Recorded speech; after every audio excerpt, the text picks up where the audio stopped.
हरे कृष्णा मित्रों, कैसे हैं आप लोग। आज का प्रसंग है द्वारिका के मरे हुए ब्राह्मणों को मरे हुए ब्राह्मणों के पुत्रों को भगवान ने कैसे लाया। एक समय की बात है जब भगवान श्री कृष्ण द्वारिका में यज्ञ की आहुति लेकर बैठे हुए थे यज्ञशाला में। उसी समय द्वारिका का एक ब्राह्मण जो है चीखता हुआ चिल्लाता हुआ उस यज्ञ मंडप जो बना था उसके मुख्य दरवाजे पर आया और चिल्लाने लगा, मुझे द्वारिकाधीश से मिलना है मुझे द्वारिकाधीश से मिलना है, मुझसे अभी मिलाओ। द्वारपालों ने कहा कि अरे इस समय भगवान तो यज्ञ कर रहे हैं और यज्ञ की आहुति भी ले चुके हैं। तो नहीं नहीं, मुझे अभी मिलवाओ, नहीं तो अनर्थ हो जाएगा, अभी मिलना है। द्वारपाल मिलने नहीं दे रहे हैं, लेकिन ब्राह्मण इतना तेज तेज चिल्ला रहा है, चीख रहा है कि उसका आवाज जो है भगवान श्री कृष्ण के कानों तक जा रही है। जब भगवान देखते हैं कि मेरे मुख्य दरवाजे पे कोई ब्राह्मण चीख रहा है तो इशारा करते हैं कि ब्राह्मण देवता को आने दो। ब्राह्मण देवता जब आते हैं तो कहते हैं, भगवान कहते हैं कि क्या हुआ ब्राह्मण देवता। तो ब्राह्मण कहता है, द्वारिकाधीश जल्दी मेरे साथ चलिए, नहीं तो अनर्थ हो जाएगा। तो क्या बात है। कहता है कि जब भी मेरी पत्नी बच्चे को जन्म देती है तो ये काल के दूत उसके प्राणों को तुरंत हरण कर लेकर चले जाते हैं। तो भगवान कहते हैं बार बार ऐसा हो रहा है, ये बात आज तक तो हमारे सुनने में नहीं आई है, हमारे कानों तक। तो ब्राह्मण कहता है कि कैसे आएगी, कैसे आएगी द्वारिकाधीश, कैसे आएगी। ये आपके ये चाटुकार आप तक पहुंचने देंगे बात तब ना। मैं आपके द्वारिका नगरी का ब्राह्मण हूं। जब भी ऐसी घटना होती है मैं आपके दरवाजे पे चिल्लाता हूं, लेकिन ये लोग आप तक बातें ही नहीं पहुंचाते। लेकिन अभी भी कुछ बिगड़ा नहीं है ब्राह्मण देवता भगवान द्वारिकाधीश। ये मेरी पत्नी प्रसव पीड़ा से जो है चिल्ला रही है, अभी उसका जो है प्रसव होने वाला है, आप चलिए। भगवान कहते हैं नहीं नहीं, अब हम कैसे चले, अब तो हम ब्राह्मण जो है यज्ञ की आहुति ले चुका हूं। और शास्त्र जो है कहता है एक बार आहुति ले लेने के बाद उस यज्ञ को पूरा करने से पहले नहीं उठना चाहिए। तो ब्राह्मण देवता जो है बहुत नाराज हैं, क्रोधित हैं। कह रहा है ब्राह्मण कह रहा है, अरे द्वारिकाधीश, शास्त्र तो ये भी कहता है कि जिस राज्य में अकाल मृत्यु होती हो तो उस नगरी का जो है राजा अधर्मी होता है। बहुत बहुत ही गर्हित शब्दों का प्रयोग वो ब्राह्मण देवता करते हैं। भगवान कहते हैं लेकिन मैं आपकी मदद कैसे करूंगा। और उसी समय जो है अर्जुन जी द्वारिका में आए रहते हैं, वो भी वहीं बैठे रहते हैं। अर्जुन को ये बातें अच्छा नहीं लग रहा था। बार बार भगवान कह रहे हैं कि यज्ञ से उठने के बाद मैं जो है आपका जो दुख है उसको मैं हल करूंगा। लेकिन ब्राह्मण कहता है नहीं नहीं, अब तो मैं जान गया हूं, यहाँ जो है कोई क्षत्रिय नहीं है, ये नटों का राज आ गया है, ये नटों का साम्राज्य है। द्वारिकाधीश जब आप ही जो है यज्ञ का बहाना लेकर बैठ गए हैं तो औरों की बात ही करिए। मैं तो जान गया हूँ यहाँ पूरे नटों का साम्राज्य है, यहाँ कोई क्षत्रिय नहीं है, यहाँ कोई क्षत्रिय नहीं है जो हम ब्राह्मणों की रक्षा कर सके। अर्जुन को अच्छा नहीं लगता है, बार बार भगवान को अपमानित ब्राह्मण करता रहता है। तो अर्जुन उठकर खड़े हो जाते हैं और कहते हैं, ब्राह्मण देवता अपनी जुबान संभाल कर रखिए, आप जो है द्वारिकाधीश पे मिथ्या आरोप लगा रहे हैं। तो ब्राह्मण कहते हैं कि अरे तुम कौन हो जो हमें समझा रहे हो? तो मैं अर्जुन, कुंती पुत्र अर्जुन हूं। तो अरे अर्जुन, बहुत अर्जुन देखे होंगे, अरे तुम्हें द्वारिकाधीश की बातें अच्छी लग रही हो लेकिन मुझे नहीं। अरे इनको यज्ञ का बहाना लेकर बैठ जाते हैं, दूसरों की क्या ये सहायता करेंगे? तो अर्जुन कहते हैं कि ब्राह्मण चलो, मैं तुम्हारे पुत्रों की रक्षा करूंगा।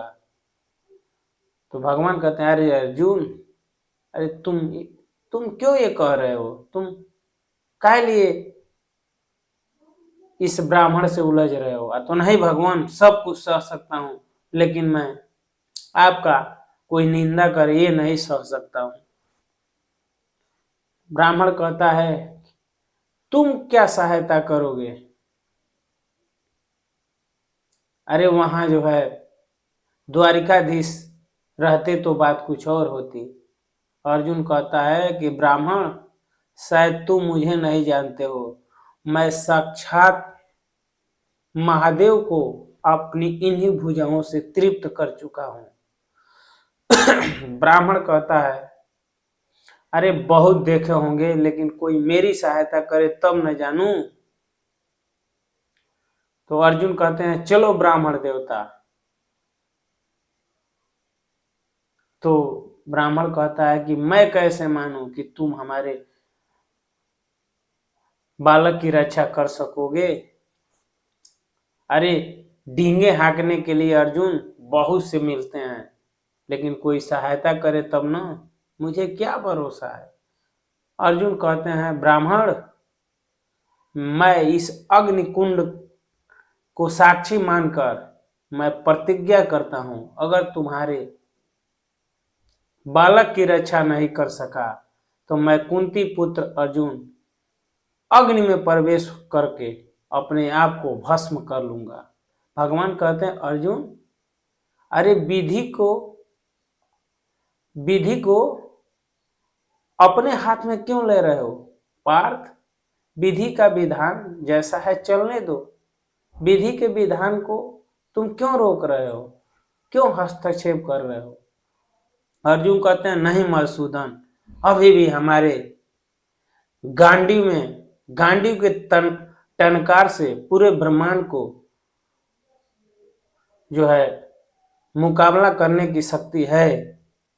आप यज्ञ पे रहिए, अभी मैं ब्राह्मण की रक्षा करके आता हूं। और जो है भगवान कहते हैं, अर्जुन ये सब क्यों कर रहे हो? लेकिन अर्जुन नहीं मानते हैं और चले जाते हैं। ब्राह्मण देवता के साथ जाते हैं। उसी द्वारिकापुरी में एक स्थान है जहां वो ब्राह्मण रहता था। ब्राह्मण कहता है कि अर्जुन, यही हमारा घर है, देखो। और देखते हैं बाहर से ही सुनाई दे रहा है कि उसकी बीवी चीख रही है और दाई दो लगी हुई है, दाई अंदर बाहर आ रही है, जा रही है। अर्जुन कहते हैं, यही तुम्हारा घर है ब्राह्मण? तो हाँ, जैसे ही मेरा पुत्र होता है और काल के दूत जो है इनका जैसे पृथ्वी पे आते हैं वैसे ही जो है प्राणों का हरण करके लेकर चले जाते हैं। अर्जुन जो है अपना बाण निकालते हैं और रक्षा कवच बाणों से जो है बना देते हैं। अर्जुन कहते हैं कि ब्राह्मण अब तू निश्चिंत रहो, अब जो है कोई भी शक्ति जो है तुम्हारे घर में प्रवेश नहीं कर सकती है। ब्राह्मण कहता है अगर कोई पहले से हो तो अर्जुन कहते हैं जैसे बाहर से कोई प्रवेश नहीं कर सकता, उसी तरह अंदर से कोई बाहर नहीं जा सकता है। तब तक जो है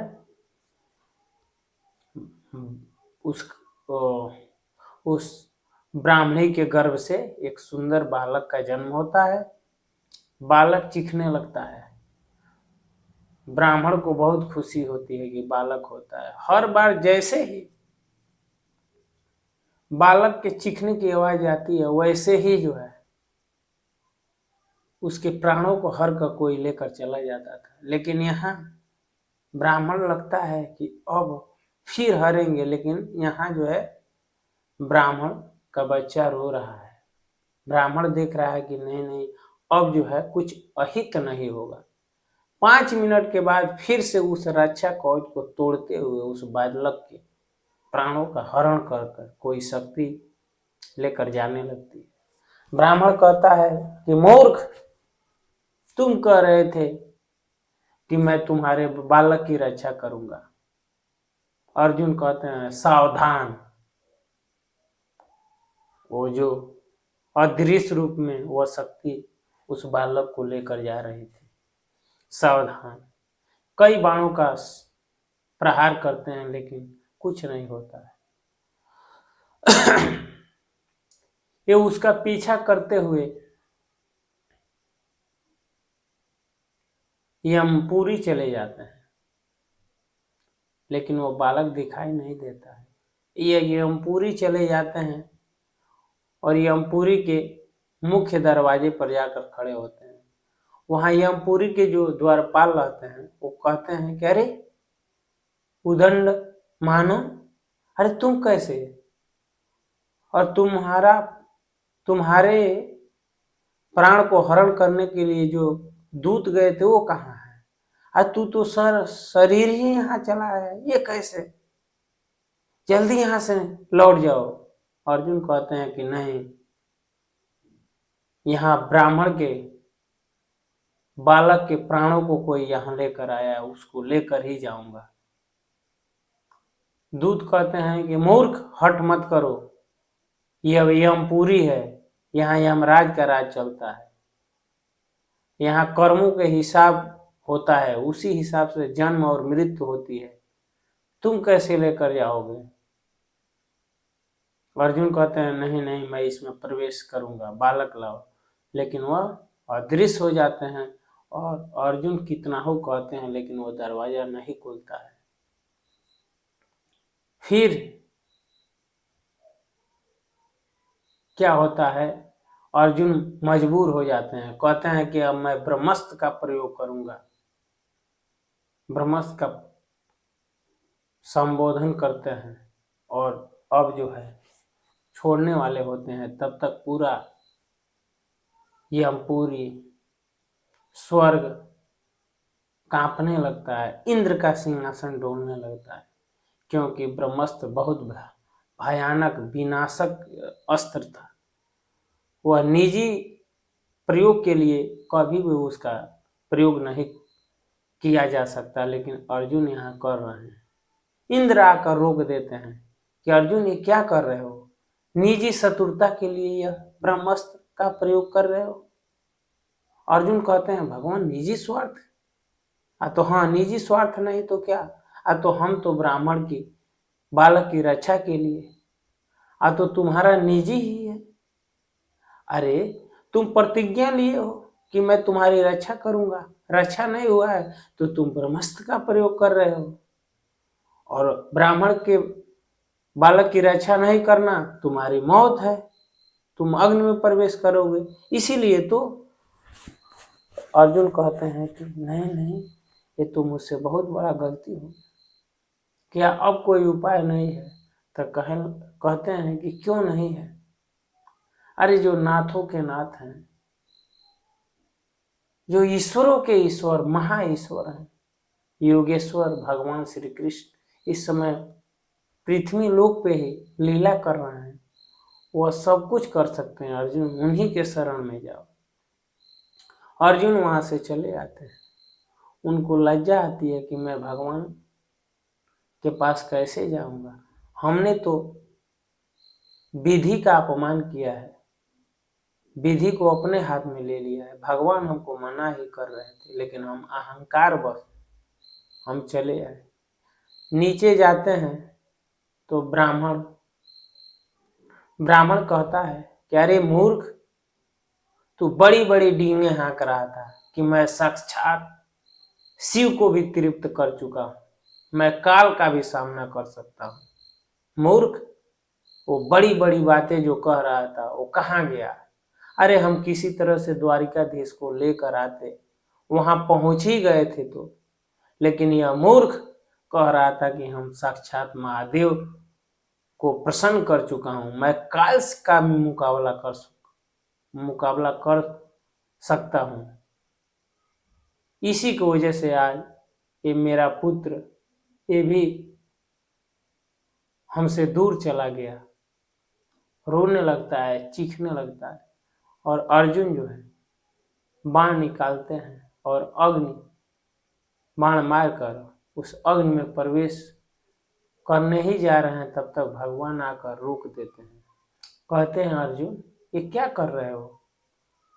हाँ तो भगवान मैं क्या करूं, इस ब्राह्मण के पुत्रों की मैं रक्षा न कर सका। तो भगवान कहते हैं कि तुमको मैंने पहले ही मना किया था। हाँ तो केशव, मैं वचन दिया हूं कि रक्षा नहीं करूंगा, तो मैं अग्नि में प्रवेश कर जाऊंगा। अर्जुन, यह कायरता है। भगवान कहते हैं ये कायरता है। अब तो यमपुरी से भी भगवान मैं लौट आया हूं, तो कैसे अब प्रयास करूं? कहलन कि अंत भगवान कहते हैं अंतिम क्षण तक प्रयास करना चाहिए। अर्जुन कहते हैं कि बड़ा लोहे का चट्टान हो और सर से वार करना हो तो कैसे टूटेगा? अब तो फिर भगवान कहते हैं चट्टान हो लोहे का, फिर भी सर पटकते रहो, मारते रहो। हो सकता है कि तुम्हारे अंतिम प्रहार से वह चट्टान टूट जाए और तुम विजय हो जाओ। अगर न भी टूटेगा तो तुम वीर गति को प्राप्त होगे। ये कायरता भरी, ये आत्महत्या करना महापाप है अर्जुन। अरे तुम यमपुरी से लौट के आए हो सकता है और भी लोग हो सकते हैं। अर्जुन कहते हैं भगवान क्या और भी लोग हो सकते हैं? तो हम अर्जुन को लेकर जाते हैं। लोक लोकांतर में भ्रमण करते हुए भगवान जो है 7 पहाड़ों को पार करते हुए वहां लेकर जाते हैं। यहाँ बैकुंठ नाथ रहते हैं, विष्णु लोक है, वहां लेकर जाते हैं। वहां जब जाते हैं तो भगवान विष्णु से मुलाकात होती। भगवान विष्णु भगवान कृष्ण को प्रणाम करते हैं। अर्जुन भी भगवान को प्रणाम करते हैं, भगवान विष्णु को। आपस में चर्चाएं होती हैं। भगवान कहते हैं, भगवान कृष्ण कहते हैं भगवान हमारे द्वारिका का एक ब्राह्मण है, उनके 8 पुत्रों का कोई शक्ति है जो हरण कर लेती है, उसी को खोजते हुए हम लोग यहाँ आए हैं। क्या वो बालक आपके लोक में है? भगवान विष्णु कहते हैं हाँ कन्हैया यही, हम ही ने हरण किया है। तो क्यों इतना हम लोग परेशान हुए? अरे कम से कम एक फोन कर दिए होते, लोग डायरेक्ट यहीं आ गए होते। भगवान विष्णु कहते हैं कन्हैया हम इसलिए हरण किए थे कि एक दिन आप हमारे खोजते हुए आएंगे बालकों को हमारे वहां, और आपके सुंदर स्वरूप का दर्शन कर लेंगे। मित्रों, भगवान कृष्ण का ऐश्वर्य कितनी सुंदरता है कि भगवान विष्णु भी देखने के लिए तरसते हैं। मित्रों, भगवान कृष्ण अर्जुन के साथ जितने भी मरे हुए बालक हैं सबको लेकर एक साथ आते हैं और उस ब्राह्मण को दे देते हैं। मित्रों, इस कहानी से हमें क्या सीख मिलती है? ये कितनी सुंदर कहानी है कि भगवान कुछ भी कर सकते हैं, लेकिन हम जैसे अर्जुन, हम जीव हैं, हमें कभी अहंकार नहीं करना चाहिए। जिस हिसाब से ये संसार चल रहा है उस हिसाब से चलने दीजिए। विधि को अपने हाथ में मत लीजिए। ये जो विधि का विधान है, ये अपने आप जो संसार चल रहा है उसी के अनुसार आप चलिए, उसी के हिसाब से रहिए। दोस्तों, उम्मीद करता हूँ कि ये वीडियो आप लोग को अच्छा लगा होगा। अच्छा लगा होगा तो कमेंट में ज़रूर बताइएगा। अगले वीडियो में फिर मिलते हैं, तब तक के लिए हरे कृष्णा।